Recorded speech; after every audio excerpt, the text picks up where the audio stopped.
पाठ 6 मेहनत की कमाई। पाठ प्रस्थान। मनुष्य को हमेशा अपने काम में लगे रहना चाहिए।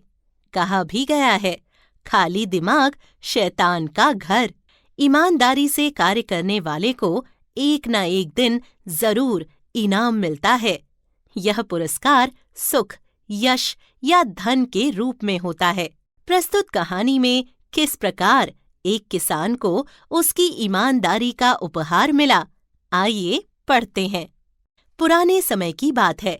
एक गांव में मंगू नाम का एक किसान रहता था। वह बड़ा मेहनती था। सुबह होते ही वह अपने बैलों को खेत में ले जाता और अपने काम में लग जाता। एक दिन जब मंगू अपने खेत में काम कर रहा था, तो उस इलाके के राजा अपने घोड़े पर सवार होकर उस खेत के पास से गुजर रहे थे। तभी अचानक मंगू को लगा जैसे घोड़े से कोई चमकती चीज नीचे गिरी। मंगू ने तुरंत जाकर देखा तो राजा का हीरों का हार था, जो उनके गले से गिर गया था। महाराज, महाराज! मंगू ने जोर जोर से कई बार आवाजें लगाईं, लेकिन राजा दूर निकल चुके थे। मंगू ने हार उठाया और पास के एक पेड़ की टहनी पर लटका दिया। शाम को अपना काम खत्म करने के बाद उसने हार को टहनी से उतारा और राजा के महल चला गया। मुझे महाराज से मिलना है, मेरे पास उनकी एक कीमती वस्तु है। मंगू ने द्वारपाल से कहा। राजा का आदेश पाकर द्वारपाल ने मंगू को अंदर भेजा। हुजूर, आज सुबह जब आप अपने घोड़े पर तेज रफ्तार से मेरे खेत के पास से गुजर रहे थे, तभी आपका ये हार वहां गिर गया था। ये लीजिए। मंगू ने हार सौंपते हुए कहा। मंगू, तुम्हारी ईमानदारी ने तो मुझे प्रसन्न कर दिया। समझ में नहीं आ रहा तुम्हें क्या इनाम दूं। ये हार मेरे लिए अमूल्य है। एक पड़ोसी मित्र राजा ने मुझे ये हार भेंट किया था। राजा बोले। मंगू नम्रता से बोला। महाराज, मुझे किसी इनाम की जरूरत नहीं।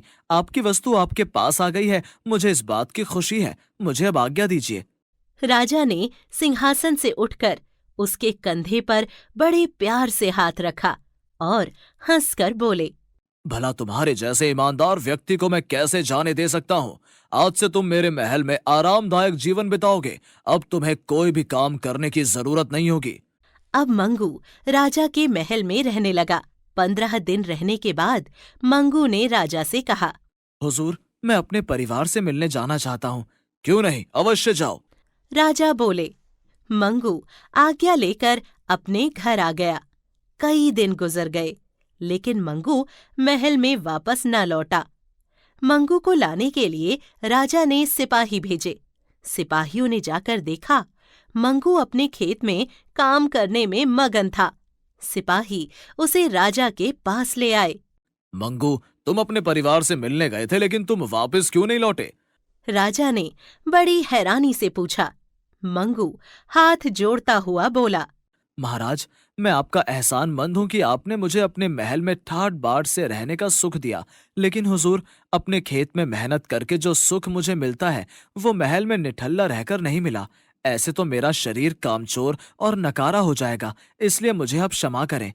मंगू की यह बात सुनते ही राजा बोले। शाबाश मंगू, मुझे तुम पर गर्व है, लेकिन अब तुम्हें मेरा एक आदेश जरूर मानना पड़ेगा। आज्ञा कीजिए सरकार। मंगू ने हाथ जोड़ते हुए कहा। इस तोहफे को लेने से मना मत करना, वरना मेरा दिल टूट जाएगा। यह कहते हुए राजा ने अपने हाथ में पहना एक कीमती कंगन उतारकर उसके हाथ में पहना दिया। मंगू खुशी खुशी विदा लेकर अपने घर वापस आ गया। दर्शन सिंह आशट। हमने सीखा प्यार दुलार, श्रम, देने की भावना, खुश रहना,